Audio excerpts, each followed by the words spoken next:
आप देख रहे हैं लाइव इंडिया हर पल। एग्जाम एनटीए लेता है।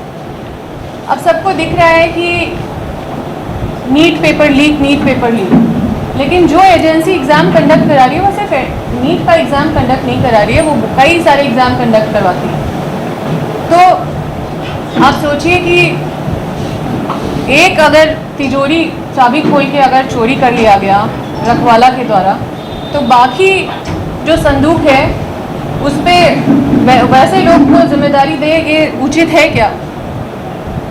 इतना सारा एग्ज़ाम, आप सोचिए कि एक एग्ज़ाम जो है अभी 2017 से एनटीए शुरू किया गया बीजेपी के द्वारा, ये बोल के कि हम पारदर्शिता करना चाहते हैं, ये बोल के कि हम इसको केंद्रीकरण करना चाहते हैं और स्टूडेंट की सुविधा के लिए हम 2017 से बीजेपी ये एनटीए लाई ताकि स्टूडेंट को सुविधा करा सके और ऐसा एग्ज़ाम ले जिसमें पारदर्शिता हो, स्टूडेंट का सुविधा हो।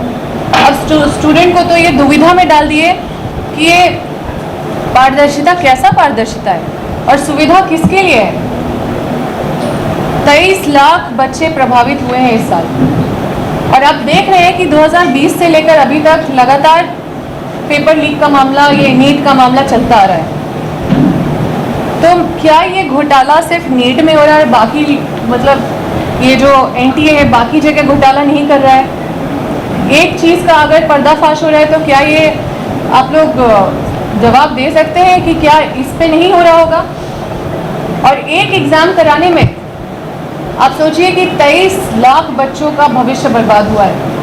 23 लाख बच्चे आर्थिक रूप से, मानसिक रूप से उनके परिवार का क्या हालत हुआ है वो आपसे छुपा हुआ नहीं है, आप लोग भी समझ सकते हैं, हम लोग सब उसी वर्ग से हैं। और जब एक एग्ज़ाम का 23 लाख बच्चे प्रभावित हैं तो इतने सारे एग्ज़ाम में कितने करोड़ बच्चे प्रभावित होते होंगे और हमारा देश का भविष्य कितना प्रभावित हो रहा है। ऐसे हाथ में हमारे एजुकेशन सिस्टम है। आप सोचिए कि एक एग्ज़ाम कंडक्ट कराने में 700 करोड़ खर्च दिखाया जाता है नीट का, और ये 700 करोड़ जो खर्च हो रहा है वो किसका पैसा है? जनता का पैसा है। मजाक है क्या? कोई जवाबदेही नहीं। जो पकड़ा जा रहा है वो सिर्फ या तो दलाल पकड़ा जा रहा है, या बीजेपी के कार्यकर्ता पकड़े जा रहे हैं, या कोई इंस्टीट्यूट के संचालक पकड़े जा रहे हैं, या फिर कोई एक डॉक्टर पकड़ा जा रहा है, कोई प्रिंट आउट करने वाला आदमी पकड़ा जा रहा है, कोई क्वेश्चन सॉल्वर पकड़ा जा रहा है। लेकिन एनटीए का कोई पदाधिकारी पे कोई केस मुकदमा नहीं हो रहा है, कोई कार्रवाई नहीं हो रहा है, उन पे कोई दाग नहीं लग रहा है। ऐसा लग रहा है जैसे उनका जिम्मेदारी नहीं था नीट का एग्ज़ाम लेने का। ऐसा लग रहा है कि ये दलाल लोग एग्ज़ाम करवा रहे थे इसलिए उन लोगों को पकड़ा गया है। ईडी और सीबीआई सिर्फ विपक्ष के लिए बना है। ईडी और सीबीआई ये लोग के लिए नहीं बना है। जितना भी भ्रष्टाचार हो, जितना भी घोटाला हो, नीट घोटाला हो, ये सारा चीज़ जो है इसमें ईडी सीबीआई नहीं जाएंगे। ये लोग कहाँ जाएंगे? विपक्ष के घर जाएंगे, विपक्ष को परेशान करने के लिए जाएंगे। ये लोग बड़े बड़े घोटाले करने वाले जो केंद्र में इंस्टीट्यूशन बैठे हुए हैं, जो संस्थान बैठे हुए हैं, जो सत्ता के कब्जे में है, और जो केंद्र मंत्री हैं, जो शिक्षा मंत्री है, उन पे कोई सवाल नहीं होगा, उन पे कोई जांच नहीं होगा, उन पे कोई एफआईआर नहीं होगा। इतना पैसा जनता का बर्बाद हो रहा है। 23 लाख बच्चों के साथ न्याय कौन करेगा? क्या फिर से एग्ज़ाम अनाउंस कर देना कि चलो ठीक है फिर से एग्ज़ाम होगा, ये कोई न्याय है क्या?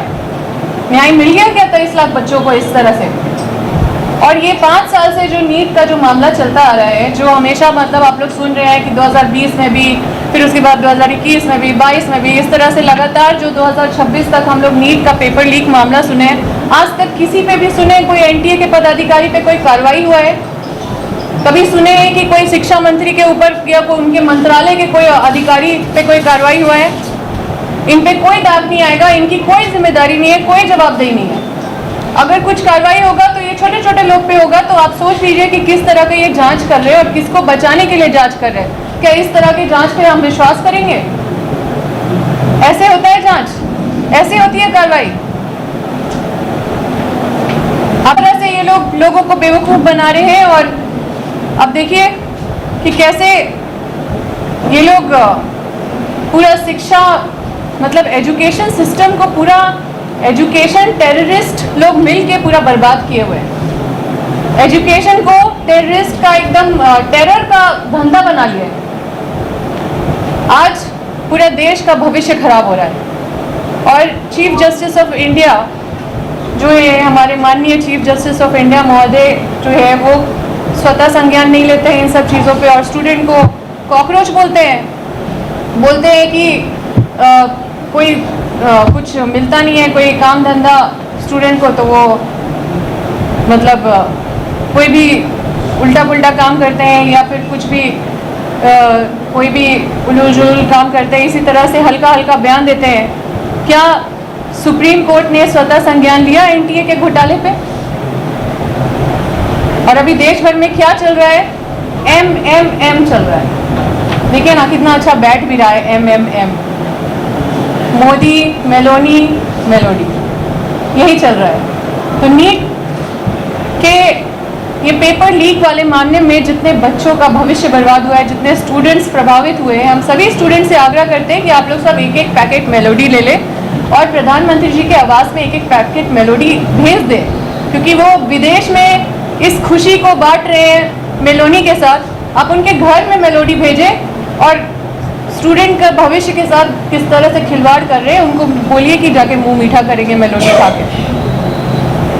गया है और लोगों को बस गुमराह किया जा रहा है। बोला कुछ जाता है कि पारदर्शिता के लिए एनटीए लाए गए हैं, इसलिए लाए गए हैं ताकि स्टूडेंट को सुविधा हो, लेकिन देखिए किस तरह से भ्रष्टाचार हो रहा है और किस तरह से खुले तौर से हर साल पेपर लीक कराया जा रहा है। और मतलब इतने सारे एग्जाम कंडक्ट कराने वाले एजेंसी पूरा बेदाग बैठे हुए हैं, शिक्षा मंत्री पूरा बेदाग बैठे हैं। हमारा मांग है कि जो एजेंसी है ईडी सीबीआई, ये गंभीरता से इन मामलों पे, चाहे वो केंद्र शिक्षा मंत्री हो चाहे वो एनटीए हो, उस पर कड़ी कार्रवाई करे।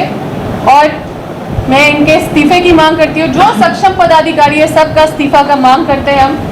और एक ऐसा कड़ा कानून बने हमारे देश में कि जो पेपर लीक अगर हो तो एक स्पेशल ऐसी एजेंसी इसका जांच करे, जो एक्सपर्ट एजेंसी हो वो जांच करे और इसका पूरा सजा मतलब जो life to imprisonment till death हो, क्योंकि ये हमारे देश का दुश्मन है। ये सारा चीज़ ये हमारे देश को खोखला कर रहा है, ये हमारे देश को का भविष्य खराब कर रहा है। इसलिए हमारा ये मांग है कि इस तरह का कड़ा कानून हो जो ऐसा कार्रवाई करे और ये जो अपराध है जो हमारे देश का भविष्य बर्बाद कर रहा है, हमारा देश को खराब कर रहा है, देश को खोखला बनाते जा रहा है, वैसे लोगों को बख्शा नहीं जाना चाहिए। और हम लोग इन सब चीज़ों में मौन नहीं रहने वाले, क्योंकि ये बहुत मतलब हर किसी का कमर तोड़ रहा है, बच्चों का भविष्य बर्बाद कर रहा है। सपना जो बच्चे इतना देख रहे हैं, जो इतने मुश्किल से वहाँ तक पहुँच के एग्ज़ाम दे रहे हैं, उनका घर टूट रहा है, उनका सपना टूट रहा है। और कई सारे घटनाएं भी देखने को मिल रहे हैं जगह जगह पे, जो डिप्रेशन के मारे जो कुछ घटनाओं को हम लोग आजकल देख रहे हैं, वो आप लोगों से छुपा हुआ नहीं है और ये बहुत ही दुर्भाग्य है। इस स्तर तक राजनीति नहीं गिरना चाहिए, हम बस यही कहना चाहते हैं। बयान किया एनडीए को लेकर हो जाए। झारखंड में आपकी सरकार है, झारखंड में क्लास का बच्चा तो छोड़ दीजिए, टीचर तक जो है ना शिक्षा मंत्री का नाम जानते हैं, ना राष्ट्रपति का नाम जानते हैं, ऐसा कई मामलों में आता है। झारखंड में शिक्षा व्यवस्था आदर्श बने, इसके लिए आपकी सरकार क्या कर रही है? दूसरा मेरा सवाल है उनको कॉन्ट्रैक्ट में समायोजन करने का। आज लगभग कितने दिन हो गए, एक केजी में फायदे। एक राष्ट्रीय सचिव होने के नाते इस प्रेस कॉन्फ्रेंस में भाग लिया है और जहाँ पे हम गलत देखेंगे वहाँ पे हम बोलते हैं। और आप लोग जानते हैं कि कभी कभी हम अपने लोगों से भी हम लड़ते हैं और कभी जो विपक्ष है उनके बारे में तो हम हमेशा एक्सपोज करते रहते हैं। सही बात है, अभी झारखंड में बहुत सारा चीज़ को सुधार करने का ज़रूरत है। और जो कैबिनेट से संबंधित जो आप सवाल कर रहे हैं वो माननीय मंत्री संबंधित से पूछ रहे तो ज़्यादा बेहतर रहेगा, क्योंकि हम उसका हिस्सा नहीं है, हम इस सिस्टम का हिस्सा नहीं है और हम व्यक्तिगत रूप से हम यहाँ पे शामिल भी नहीं है। हम एक राष्ट्रीय सचिव के नाते हम यहाँ पे बैठ के आप लोगों का सवाल का जवाब देने के लिए तैयार है, लेकिन जो सक्षम पदाधिकारी है या जो सक्षम मंत्री है वो आपको ज़्यादा बेहतर जवाब दे पाएंगे। मैं बस यही बोलूँगी कि झारखंड में शिक्षा सुधार का बहुत स्कोप है, बहुत अपॉर्चुनिटी है और इस पर ज़रूर काम करना चाहिए सरकार को, जिसका कहीं कहीं पे निश्चित रूप से अभाव हम भी मानते हैं। Thank you.